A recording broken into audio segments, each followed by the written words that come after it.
¿Es acaso pecado celebrar la Navidad? Déjeme decirle que este es el tipo de tema que hace que la religiosidad, mire, salga como corcho en el agua.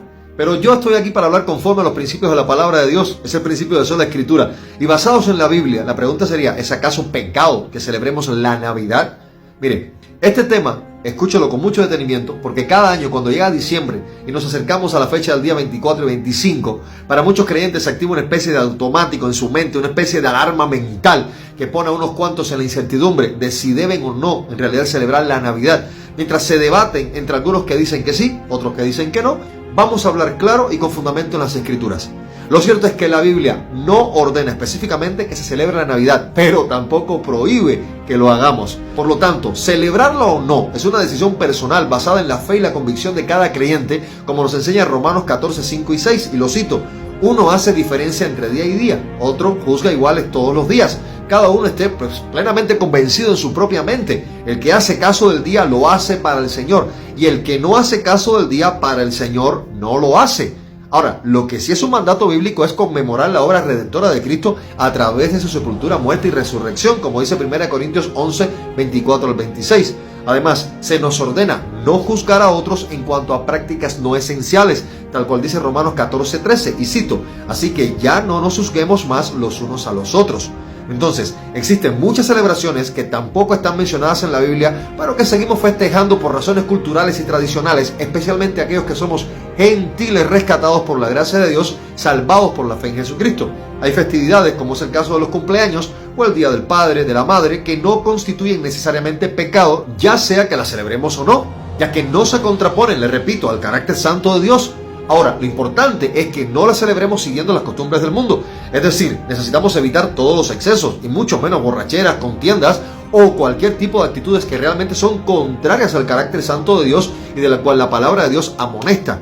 Entonces, aunque las muestras de afecto y cariño deben también ser parte de nuestra vida diaria, no hay absolutamente nada de malo en agradecer a Dios de manera especial en el día de nuestro nacimiento, de nuestro cumpleaños, reconociendo el regalo de la vida que el Señor nos ha dado por su amor, gracia y misericordia. Ahora, de igual manera, expresar nuestro amor, honra y respeto hacia nuestros padres es algo que realmente agrada a Dios. Esta celebración refleja un agradecimiento al Señor en primer lugar por la vida de nuestros padres, quienes fueron escogidos por Dios para ser nuestros progenitores. Por lo tanto, honrar a nuestros padres no solo debe hacerse diariamente, sino que dedicar un día en particular para compartir con ellos, para reunirnos, celebrarlos, eso es válido y déjame decirle que es bastante honroso y digno delante del Señor.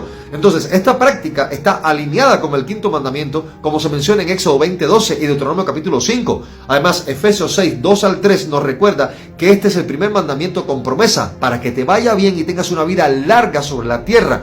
Entonces, hablando sobre la Navidad, por ejemplo, celebrarla o no, pues no es un motivo de división para nada, sino una expresión de fe personal ante Dios y no, mis amados, a la luz de las Sagradas Escrituras, no es un pecado.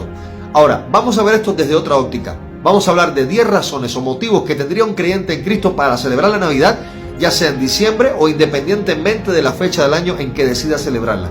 En primer lugar, agradecimiento por el nacimiento de Cristo. Es una oportunidad para alabar a Dios por enviar a su Hijo al mundo como nuestro Salvador, que es Jesús. Lucas 2, 10 al 11. En segundo lugar, es el momento de compartir el Evangelio también. La Navidad puede ser usada para proclamar las buenas nuevas de salvación. En tercer lugar, podemos reflexionar sobre el cumplimiento de las profecías, tal cual es el nacimiento de Cristo, que cumple las promesas mesiánicas, tal cual vemos en Isaías capítulo 9, versículo 6. En cuarto lugar, fortalecer la fe en la familia. Es un tiempo para enseñar a los hijos sobre el verdadero significado de la Navidad, que es el nacimiento de Cristo Salvador del mundo. En quinto lugar, expresar nuestro gozo. Celebrar el nacimiento de Cristo es un motivo de gozo, como lo fue para los pastores en Belén, Lucas 2:20. En sexto lugar, cultivar la gratitud. La Navidad puede ser un recordatorio del amor de Dios hacia la humanidad, Juan 3:16. En séptimo lugar, promover actos de generosidad. Es una oportunidad para mostrar también el amor de Cristo a través de buenas obras y ayudar al prójimo. En octavo lugar, la unión comunitaria. Fomenta la unidad de las iglesias y las familias en torno al nacimiento de Jesús el Salvador. En noveno lugar, participar en las celebraciones puede ser un medio para influir espiritualmente en la sociedad. Y finalmente, en décimo lugar, celebrar la libertad del cristiano, reconociendo que no es pecado, se disfruta con fe y gratitud hacia Dios. Ahora, vamos a hablar de 10 motivos razonables por los cuales un creyente en Cristo ni siquiera consideraría celebrar la Navidad. En primer lugar, conciencia personal. Algunos creyentes pueden considerar que no es correcto porque la Biblia no ordena categórica y directamente su celebración de manera explícita. Romanos 14:23. En segundo lugar, orígenes históricos. Pueden sentirse incómodos con los elementos de origen pagano relacionados con la fecha. En tercer lugar, el enfoque en las ordenanzas bíblicas.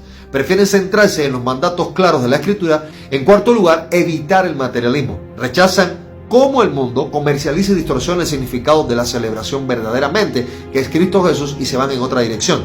En quinto lugar, evitar las prácticas no esenciales. Algunos optan por no celebrar nada que no sea claramente instruido en la Biblia.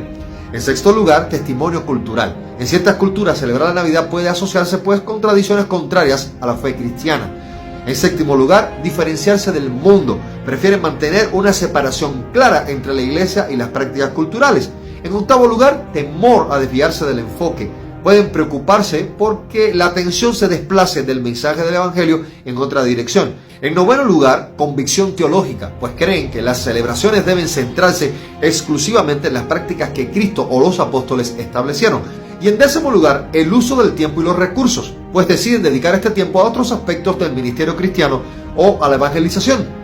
Pero déjeme decirle que tanto celebrarlo como no celebrar la Navidad deben ser actos de fe y de convicción personal ante Dios, y pues no deben conducirnos a juzgar a otros por sus acciones o decisiones y asegurarnos de que, ya sea que se celebre o no, pues todo se haga para la gloria de Dios, como dice 1 Corintios 10:31. Entonces, en todo debemos recordar la centralidad del Evangelio y la misión de compartir el mensaje redentor de Cristo, sabiendo que es Jesús en todo tiempo el eje central y el rector de nuestras vidas. Mis amados, paz, gracia y misericordia de Dios sea con todos ustedes y que el Señor le bendiga.